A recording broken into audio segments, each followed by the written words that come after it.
Leitura do livro O Fruto de Suas Mãos, O Respeito e a Mulher Cristã, Nancy Wilson. Capítulo 1. Uma mulher orientada ao casamento.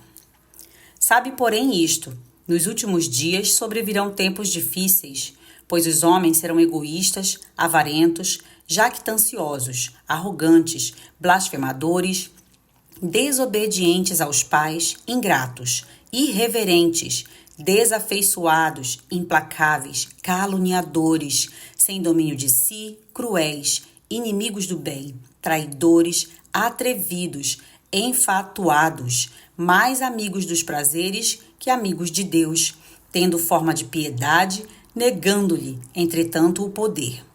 Foge também destes, pois entre estes se encontram os que penetram sorrateiramente nas casas e conseguem cativar mulherinhas sobrecarregadas de pecados, conduzidas de várias paixões, que aprendem sempre e mais podem chegar ao conhecimento da verdade.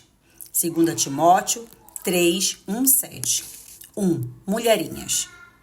A mulher de hoje em nossa sociedade é, de fato, ingênua. Ela se tornou cativa das mentiras promulgadas pelo mundo moderno e sucumbiu de muitas formas à mentalidade humanista. Quem são os enganadores? São amantes de si mesmos, do dinheiro, dos prazeres. A mulher moderna foi, como Eva, enganada e conduzida por suas próprias paixões para longe do domínio e das responsabilidades que recebeu de Deus. Sobrecarregada de pecados, descontentamento e inveja, lhe foi prometida liberdade e felicidade se ela simplesmente abandonasse seu âmbito de domínio, o lar, e negligenciasse suas responsabilidades, marido e filhos. Quais são algumas dessas mentiras que lhe foram contadas? Que a fecundidade é má, filhos estragam o corpo e o orçamento, casamento é uma parceria, submissão é para imbecis, ser dona de casa é para as cabeças de vento que não servem para o mundo dos negócios. As mulheres não estão destinadas a um único propósito, mas devem e podem competir com os homens em pé de igualdade.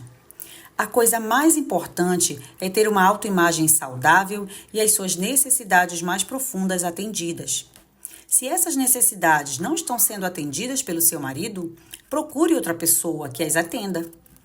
A velha feminilidade está ultrapassada. A nova feminilidade dita que a mulher deve apresentar-se como alguém capaz, confiante e, custe o que custar, jovem e sexy. Como esse tipo de pensamento rastejou para dentro dos nossos lares? A mídia nos doutrina diariamente. As notícias se opõem à visão bíblica sobre a mulher e a maternidade. Os filmes e os programas de entretenimento chamam as mulheres à luta contra os homens e maridos. Eles exaltam a mulher moderna, entre aspas, e negligenciam ou ridicularizam a mãe no lar. Uma amiga estava fazendo um curso de inglês em uma universidade pública e ouviu nos primeiros dias de aula que nenhuma linguagem sexista seria tolerada nos trabalhos dos estudantes. Qual era a definição de linguagem sexista dada pelo instrutor? Mãe. A classe foi advertida de que não poderia usar o termo mãe em seus textos, mas deveria usar o termo politicamente correto, que é cuidadora. Em outras palavras, eles não podiam escrever a mãe assou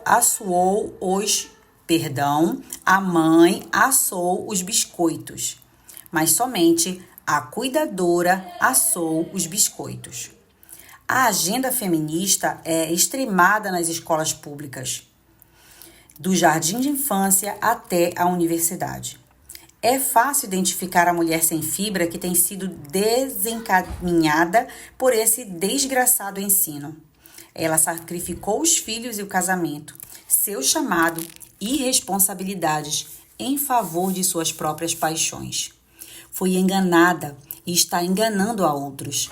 Em sua busca frenética por sucesso e aprovação do mundo, perdeu justamente aquilo que tentava ganhar: abençoada paz e satisfação. Após a carreira, o guarda-roupas, a membresia num clube social de prestígio, um segundo carro e a viagem de férias, ainda resta um vazio terrível a preencher. Nenhum dos livros românticos sobre a estante pode preencher esse vácuo. Então, o que pode? Bingo! Imediatamente temos um imenso mercado para mais enganação através da última baboseira psicológica de autoajuda. Seminários e livros e dispendiosas semanas de aconselhamento são o próximo passo. Ali ela pode falar sobre suas necessidades e frustrações. Ali pode aprender a lidar com a falta de satisfação. Ali pode aprender como retomar o diálogo com o marido e as crianças, ou talvez seja encorajada a divorciar-se e encontrar alguém que a preencha nas suas necessidades. A mulher moderna é o exemplo cabal da mulherinha descrita em 2 Timóteo. Está escravizada a todos os tipos de ilusões modernas, sempre aprendendo, mas jamais chegando ao conhecimento da verdade. Eis a mulher do século XXI. Como a mulher cristã que se dedica a servir a Deus em seu lar pode resistir a esse tipo de propaganda? Como a mulher que cedeu ao mundo pode voltar ao rumo certo? A resposta é bastante simples, mas não necessariamente fácil. Primeiro, devemos repudiar as prioridades do mundo para a mulher e buscar entender as prioridades da palavra para as mulheres. Isso é ao mesmo tempo uma proteção e a solução. Devemos decidir ser obedientes à palavra de Deus, não importa o que ela diga, sem concessões. É isso que significa ser uma mulher da palavra. Devemos buscar aquilo que a Bíblia ensina sobre casamento, filhos, homens e mulheres e seus papéis, e então obedecer sem rodeios, não importa o quanto custe. Isso é cristianismo radical? Não, é cristianismo básico. Número 2, um lar com visão. Você já parou para pensar sobre como enxerga o seu marido e como essa visão afeta a ele e a você? Agora, o que exatamente estou querendo dizer com visão? Visão é sinônimo de perspectiva. Talvez a visão da sua janela seja de um estacionamento sem graça, ou talvez uma linda vista para colinas ou para um jardim. Algumas pessoas têm diante de si cenários adoráveis para os quais não dão a menor importância. Falham em apreciá-los. Ao invés de admirar a visão, focam em todas as ervas daninhas que há para arrancar e galhos para podar. De modo contrário, há alguns que têm diante de si cenários sem graça e que elevam os olhos para o belo céu que tem acima de si e descobrem que, no fim das contas, podem ser gratos pela vista de que desfrutam. Então, qual é a sua perspectiva quando você olha para o seu marido? Quando pensa nele, quando fala com ele, quando ora por ele? Qual a sua visão? É uma visão bíblica ou uma visão humanista, manchada pela visão do mundo moderno e a respeito do casamento, do cuidado da casa e do papel do marido? E a propósito, qual é a visão bíblica a respeito do marido? No Cântico dos Cânticos de Salomão, temos uma bela visão do amado. Aspas, qual a macieira entre as árvores do bosque, tal é o meu amado entre os jovens. Cânticos 2:3. Quando você pensa no seu marido, ele é uma macieira em meio à floresta? Pois deveria ser. Ou o que você vê é uma árvore na floresta encoberta por muitas outras árvores imponentes e de maior estatura? Talvez você precise ajustar a sua visão. Primeiro, você deve ver seu marido como seu cabeça. A autoridade dele como seu cabeça é estabelecida na palavra de Deus. Aspas, as mulheres sejam submissas ao seu próprio marido como ao Senhor, porque o marido é o cabeça da mulher, como também Cristo é o cabeça da igreja, sendo este mesmo o salvador do corpo. Como, porém, a igreja está sujeita a Cristo, assim também as mulheres, sejam em tudo sujeitas ao seu marido. Fecha aspas, Efésios 5, 22, 24. Gostaria de enfatizar duas expressões encontradas na passagem acima, próprio e em tudo. Você deve ver o seu próprio marido como seu cabeça. Os homens não são os cabeças das mulheres, mas o marido é o cabeça da sua própria esposa. A mulher não deve se submeter a outros homens, mas a seu próprio cabeça. Ela deve ver somente o próprio marido e não a outros homens como sendo seu cabeça. Isso é importante. Meu marido é meu cabeça. Devo seguir meu próprio cabeça, me submeter a ele em todas as coisas. Não devo buscar no cabeça de outrem conselho e ajuda sem ir primeiro ao meu. Certa vez, quando eu e meu esposo estávamos conversando como casal, a mulher fez ao meu marido uma pergunta que parecia bem inocente, mas pude ver pela expressão do marido dela que ele já conhecia aquela pergunta e já a tinha respondido. Ela deveria estar insatisfeita com a resposta do marido. Do contrário, não estaria pedindo outra opinião. E se o meu marido desse uma resposta contrária à que ela ouviu do seu próprio cabeça, aquilo poderia colocá-la numa situação de querer submeter-se ao meu cabeça e não ao dela. Eu deixei claro que ela estaria desonrando o próprio esposo ao fazer ao meu marido uma pergunta que o dela já havia respondido. Ao invés daquilo, ela deveria ter perguntado ao próprio marido se não tinha problema buscar uma opinião alheia sobre o assunto. Desse modo, ela não estaria criando um potencial problema de opor o seu marido ao meu, e aparentemente concordar mais com o meu. Um cabeça é dado a uma mulher para proteção, segurança e abrigo. Não devemos deixar a segurança do nosso próprio cabeça por aquilo que parece o melhor abrigo para nós. Essa é uma perigosa tentação e as mulheres sucumbem a ela de diferentes maneiras. Algumas vezes, elas caem ao ler livros cristãos ou ao ouvir professores cristãos. Mas, com certeza, aquilo que fulano diz não está errado, você afirma. Sim, é errado se você começar a olhar para outro alguém como seu colega, como seu cabeça, perdão. As mulheres são facilmente enganadas. Que grande proteção é ter um cabeça ao qual se submeter, ao invés de ser seduzida por nossas próprias emoções, caprichos e temores. A mulher deve cultivar uma alta visão do seu cabeça, tendo pela posição em que Deus o colocou em relação a ela, como pela autoridade que Deus deu a ele. Quando as mulheres adotam essa visão elevada, a submissão é vista como algo inteiramente diferente. Submeter-se a alguém a quem Deus colocou sobre você com amorosa autoridade é um alívio, não um fardo. A segunda expressão é em tudo. O que em tudo significa exatamente?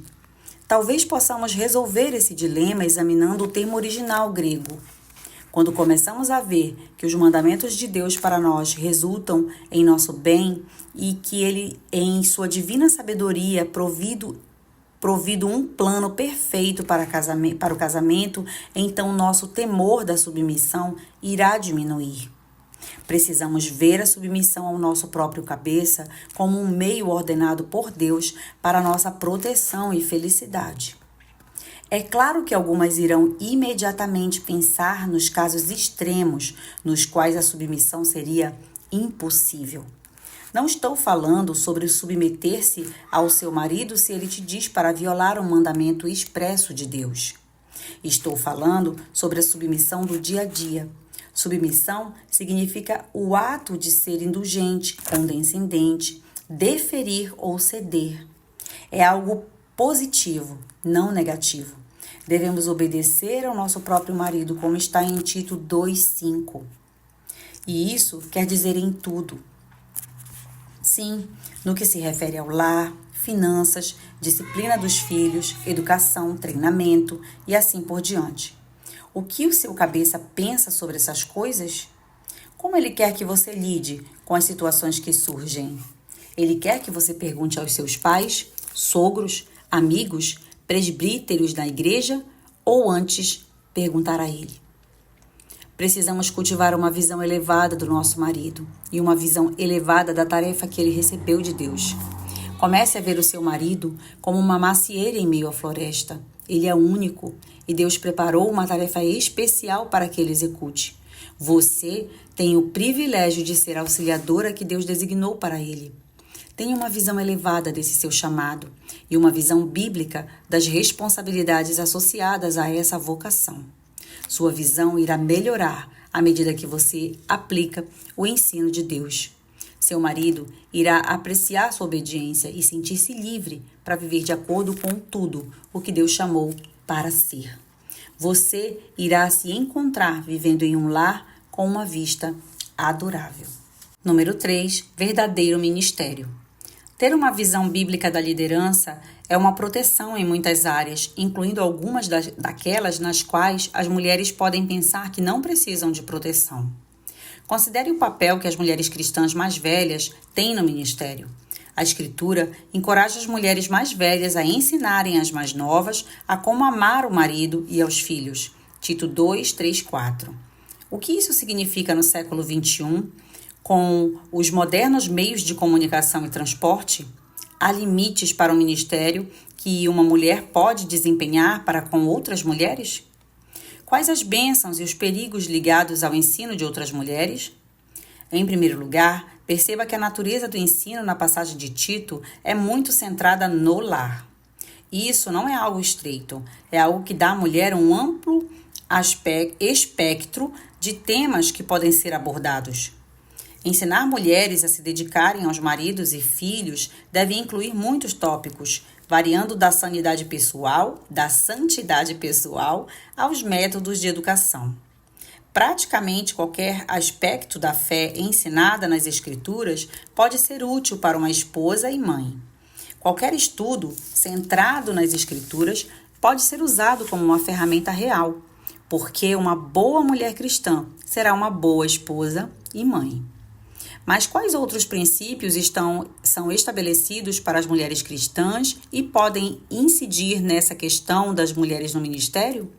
Hoje temos mulheres no mundo cristão que escrevem livros, editam revistas para mulheres, viajam em conferências itinerantes, têm programas no rádio ou na TV, palestram em simpósios e etc. Se o ensino é bíblico e centrado em Cristo, pode-se automaticamente deduzir que o ministério é bíblico e centrado em Cristo? A primeira pergunta a fazer e a responder é: quem é o marido dessa mulher? Em seguida, há muitas outras perguntas secundárias que devemos fazer. Ela está cumprindo seu ministério para com ele? Ele é a prioridade dela? Ela o está auxiliando? A casa dela está em ordem? Ele está liderando-a neste ministério? A identidade dela como esposa cristã está abaixo de Cristo, centrada no relacionamento que tem com o marido?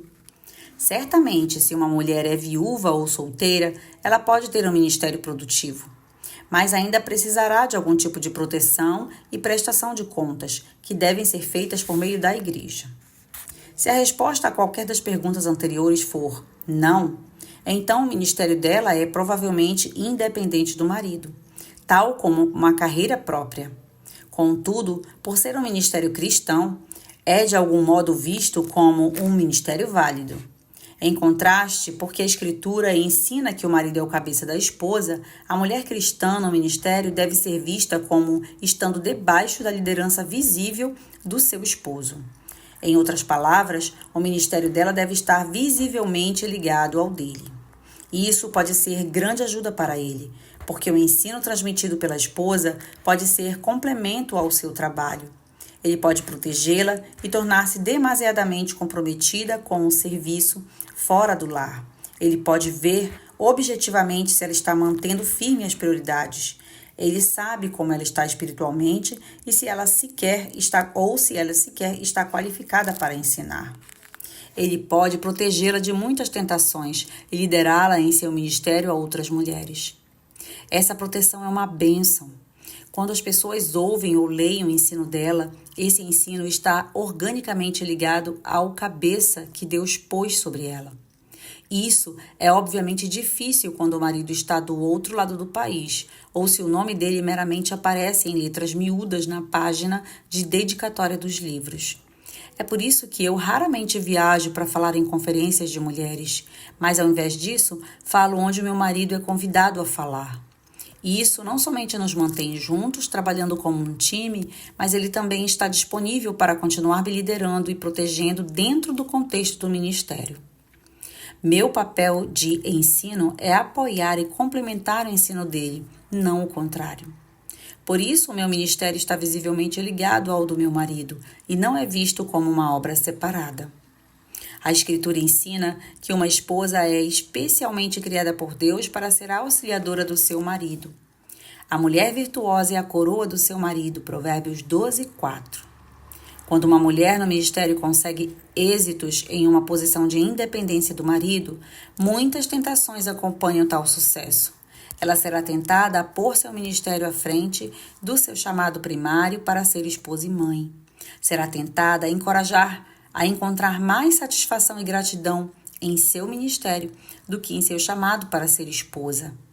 E então virá a tentação de aceitar mais e mais compromissos para palestras, de apreciar a independência econômica, de trabalhar duro fora de casa, de acostumar-se ao sucesso à parte do marido e de se tornar mais independente dele.